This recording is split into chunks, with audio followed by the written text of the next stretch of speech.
Bonjour et bienvenue sur cette nouvelle vidéo. J'espère que vous allez bien. Aujourd'hui, nous allons continuer avec le logiciel Coolpack et nous allons voir comment dimensionner les vitrines réfrigérées. Les vitrines réfrigérées, c'est en fait des grands réfrigérateurs. Quand vous entrez par exemple dans les supermarchés pour faire les achats, vous allez constater qu'on a installé des grands réfrigérateurs. Voilà, si on peut le dire, avec souvent une longueur de 2 mètres, 2 mètres 50, 3 mètres même, et avec une largeur de 1,50 et 1 mètre. Voilà, donc c'est en fait des grands frigos. Voilà, c'est pour ça qu'on les appelle des vitrines réfrigérées. Et leur rôle, c'est en fait de conserver, par exemple, les produits tels que le lait, les yaourts, les œufs, en tout cas, tous les produits qui nécessitent de la réfrigération. En plus de la conservation, ça permet en fait de faire l'exposition. Par exemple, quand vous partez dans les boucheries, vous allez voir que les bouchers exposent leurs viandes dans les vitrines, quand vous partez dans les glaciers, vous allez voir qu'ils exposent les glaces dans les vitrines et aussi partout. Voilà. Tous les produits qui nécessitent de la réfrigération, on peut les exposer dans les vitrines et en fait conserver et exposer en même temps. Voilà. Par exemple, les produits qui sont en promotion et tout. Voilà. Et comment les dimensionner? On va partir au niveau de Cool Tools et on parle au niveau de Cooling. Voilà. Cool Demand for Display Cabinet. Donc, on clique ici. OK. Donc, arrivé ici, on doit choisir d'abord le type de vitrine qu'on veut. Voilà, il y a plusieurs types de vitrines. Ici, c'est dessus fermé sans dégivrage électrique. Ici, c'est dessus fermé avec dégivrage électrique. Et en bas, c'est dessus ouvert sans dégivrage électrique, ainsi de suite.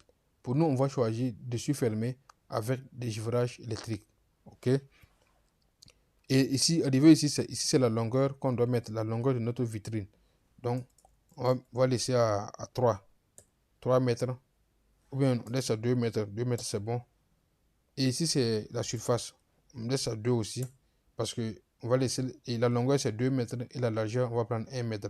Donc 2 fois 1, ça fait 2. Donc 2 mètres carrés. Ici, le QE, c'est pour en fait estimer la puissance de notre évaporateur avant l'installation. Alors, on va estimer la puissance de notre évaporateur avant l'installation. Maintenant, pour estimer ça, il faut connaître la formule qui est Q égale à MC delta T. Voilà, c'est une formule qui est très facile à utiliser. Il faut avoir par exemple la masse, c'est-à-dire le volume qu'on doit introduire dans notre vitrine. Donc, il faut connaître le volume à introduire dans notre vitrine. Donc, si on a le volume, on peut convertir directement en masse. Voilà, donc, on a déjà le M. Il faut aussi connaître le CP des produits, c'est-à-dire la capacité calorifique de notre produit, que ce soit de l'eau, du lait, des yaourts, chacun a son CP.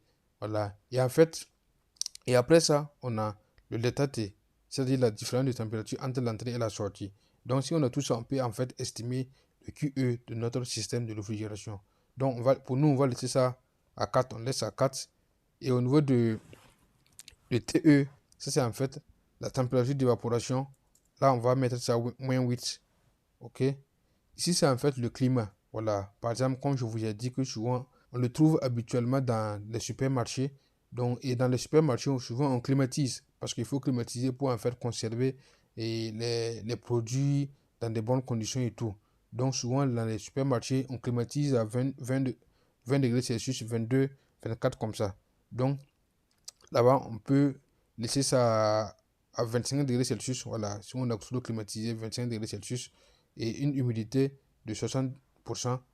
Et au niveau de température classe, ça c'est en fait la température à l'intérieur de notre vitrine. Comment on va conserver ça? Voilà, c'est-à-dire la température va varier entre combien et combien. Et si nous avons 5 à moins 1, on laisse ça comme ça. Et au niveau de type de produit, on peut mettre par exemple lait. Voilà, on va mettre lait.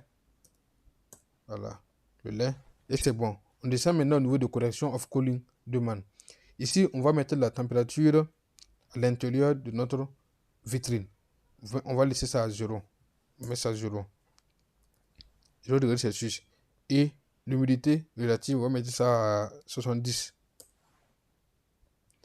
En bas, nous avons les conditions à l'extérieur de notre vitrine. Comme je le disais, dans le supermarché, on climatise, donc la température varie entre 20 et 25 degrés Celsius comme ça. Donc, on laisse notre température à 22 et et l'humidité relative, on va laisser ça à 70. Non, ou bien on laisse à 50, c'est bien. Et quand on finit de remplir les différentes informations, on clique sur Calculate pour en faire calculer et la puissance de notre système de réfrigération à installer. Voilà. Donc, on va cliquer sur Calculate. Donc, quand on clique sur Calculate, vous allez voir que ça va calculer toutes les différentes valeurs qu'on aura utilisées dans notre système de réfrigération. Ici, c'est en fait les différentes valeurs qui interviennent dans le calcul de notre système de réfrigération. Ici, c'est en fait la conduction thermique. Voilà, donc suivant les normes EN 441, on a une conduction thermique de 0,286. Et après correction, on a toujours 0,286 kW. Vous voyez. Et ici, nous avons l'infiltration d'air. Ici, avec la norme EN 441, nous avons une infiltration de 2,450 kW. Et avec la correction, on se retrouve avec 2,133 kW. Ici, c'est en fait le rayonnement thermique. Voilà. Ici, nous avons 0,327 kW. Avec une correction, on se retrouve avec 0,196 kW. Ça, c'est les équipements auxiliaires. On a 1,021 kW. Avec la correction, on reste toujours avec 1,021 kW. Donc, c'est bon. Ici, c'est en fait la puissance de notre évaporateur. Vous voyez, ici, c'est devenu combien? 3,636. Alors qu'ici, on a mis ça à 4. Donc, après, quand on met la puissance de notre évaporateur, après les corrections et tout, on se retrouve avec 3,636 kW.